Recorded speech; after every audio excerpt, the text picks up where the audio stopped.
there's lots of other concerts coming up. Please check our flyers or sign up on our email sheet on the way out. Also, if anyone's parked in the garage across the street, that's the Franklin Street garage, please see us. We have coupons for discount parking. We also have discount coupons for several restaurants in the area. And there is a 9:30 show after this. And we just do ask, if you're not going to be staying for the 9:30 show, if you just please make your exits timely, just so that we can get people up here in time for the second show. But without further ado, let's welcome him back for the 9th year in a row, Mr. Robin Bullock. Welcome. And as Sean said, happy early St. Patrick's Day. Such a joy to be back around the Musik. And thank you all very much for coming out and sharing the evening with me. In honor of the season, I'm going to start right off by taking you to Ireland.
That was a classic Irish folk song called Raglan Road that I have the pleasure of recording a few years back as a guitar duet with a guitarist that I've admired for a long, long time, Alex DeGrassi.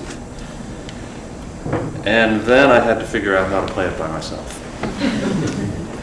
Situations like this where Alex isn't available, so that was my solo approximation of what he and I came up with together.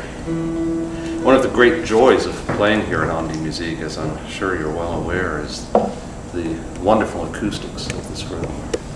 And the acoustics here are so friendly that it's one of the few chances that an acoustic guitarist like myself can get away with playing as I'm playing tonight, completely unamplified. I love doing that when I can. I can't often, but it's a rare treat in this increasingly wired world we live in. So it may not be as loud as we're all used to in these times, but it's the genuine, unadulterated sound of these beautiful instruments I have here. We'll carry on. Keep it in Celtic mode for a little bit longer. This is a melody that, well, the Irish claim it as Irish and the Scots claim it as Scottish. And I know better than to get caught in the middle of that. But although it has several different sets of lyrics and goes by several different titles, it's probably best known these days under the title Come by the Hills, after a lyric that a Canadian poet and TV producer, apparently it is possible to be both things, wrote for it sometime in, I think it was the 1960s, a man named Gordon Smith, and his lyric says, "Come by the hills to a land where fancy is free. Stand where the peaks reach the sky and the lochs meet the sea. Where the rivers run clear and bracken is gold in the sun, and the cares of tomorrow can wait till this day is done."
switch over to this thing, which is fairly common in the Celtic music world, but not so much elsewhere. It answers to various different names, either the octave mandolin, because it's an octave lower than that one, which is a mandolin, the cittern, or the bouzouki. All of those are sort of borrowed names from other instruments that have been sort of hung loosely on this one.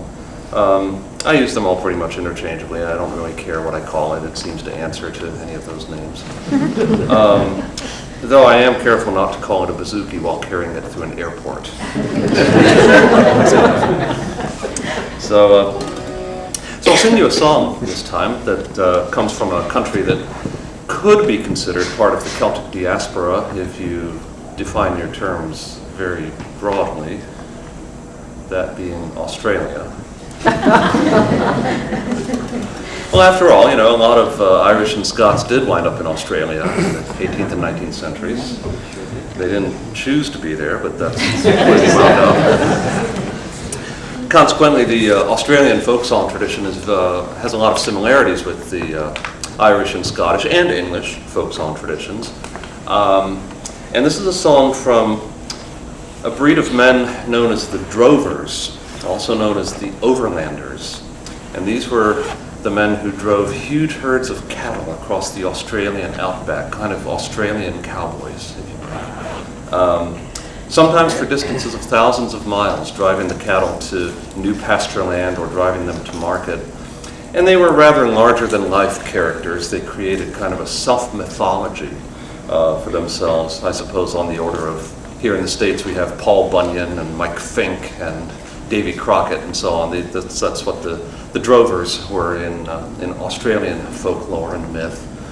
They wrote thousands of poems and songs about themselves, praising themselves to the stars, letting the world know just what kind of men's men they were and what kind of heavy drinkers they were and so forth and so on. So this is one of those songs.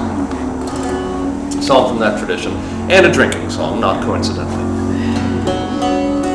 So it's got a great chorus for singing. If you feel like singing, I'd love to have you join me. This is a great room for singing too, and I'd love to raise the rafters or raise the acoustic tiles or whatever those things are up there. Chorus of the song goes like this. Pass the billy round me, boys, don't let the pint pot stand there, for tonight we'll drink the health of every overlander. Think you can handle all that? It's pass the billy round me, boys, don't let the pint pot stand there, for tonight we'll drink the health of every overlander. Have you had a few drinks? Well, the song's got lots and lots of verses, as they often do, so you'll have plenty of time to pick this up. This is called the Queensland Overlanders.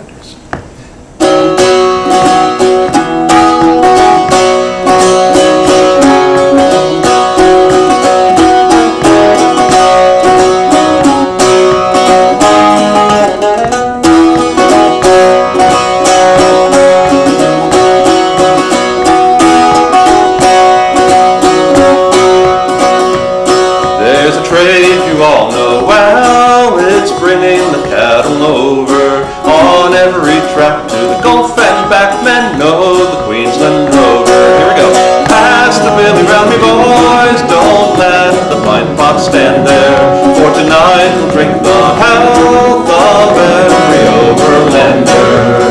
Oh, come on. I know all the serious drunks hang out here at Ande Musik. We come from every land, from Spain and France and Flanders. We're a well-mixed pack, both white and black men, called the Overlanders. Come on, pass the billy round me, boys, don't let the pint pot stand there, for tonight we'll drink the health of every Overlander. That's better. I come from the northern plains, where girls and grass are scanty, where the creeks run dry or 10 feet high, and it's either trout or plenty. Pass the billy round me, boys, don't let the pint pot stand there, for tonight we'll drink the health of every Overlander.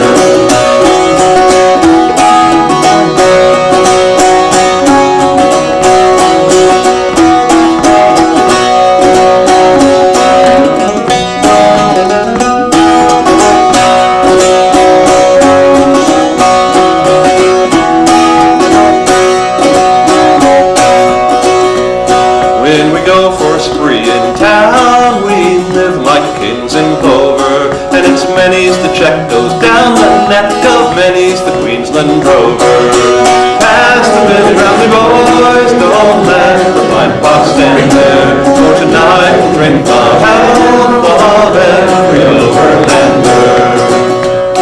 When I come along the road, the children raise my dander, crying, "Mother dear, take in the clothes, here comes an overlander." Pass the belly round me, boys, don't let the pine pot stand there, for tonight we'll drink the health of every overlander. There's a trade you all know well, it's bringing the cattle over on every track to the Gulf and back, men know the Queensland Rover.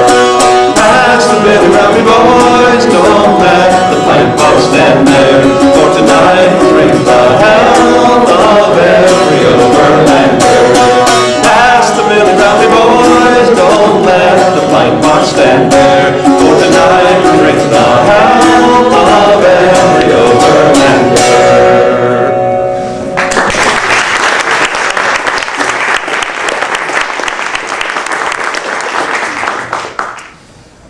All right, let's just everybody calm down. It sounds like you're getting a little out of control there.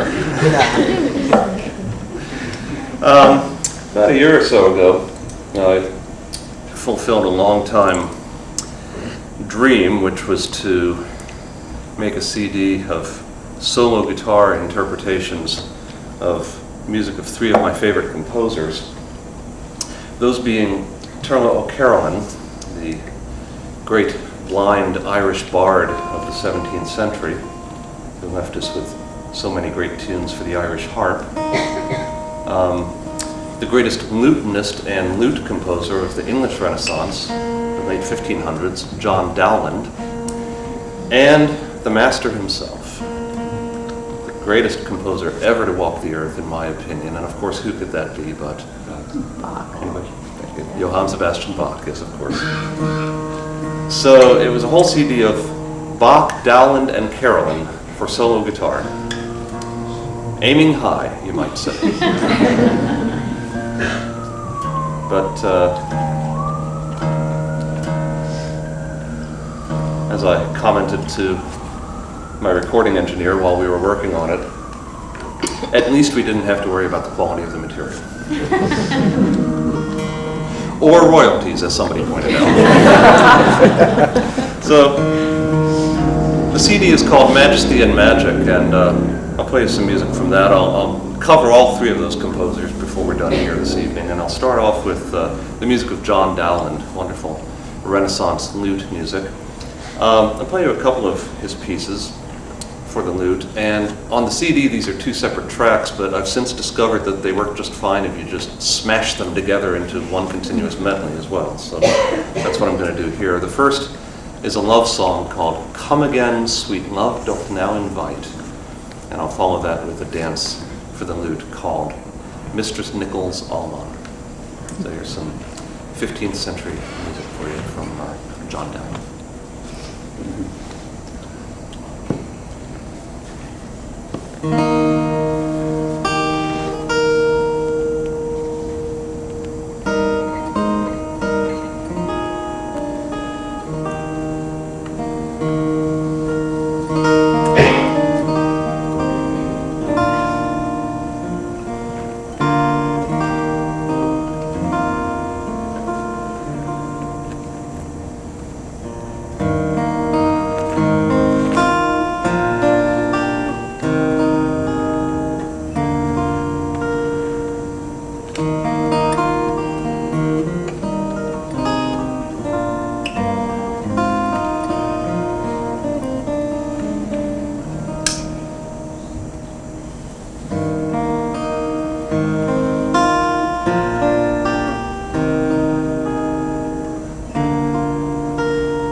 St. Patrick's Day for you there. That was a 300-year-old tune for the Irish harp by the last and the greatest of the Irish bards, the blind harper Turlough O'Carolan. That was another one from Majesty and Magic that's called Lord Inchiquin, named after one of Carolyn's many patrons.